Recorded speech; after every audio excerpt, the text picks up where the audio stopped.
Local news for Wednesday the 3rd of April.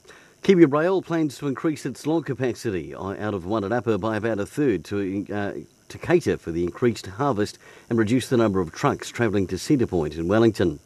Sales and Commercial General Manager Alan Piper says the firm has no plans for additional services, but he says the weekday trains currently have surplus capacity and just require extra wagons to increase their loads.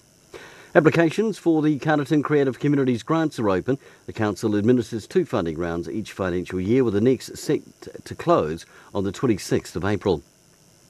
The current Biosecurity New Zealand ban on pea growing in Wairarapa is knocking the pea weevil population down, but another pea weevil-free year is needed to be confident of eradication.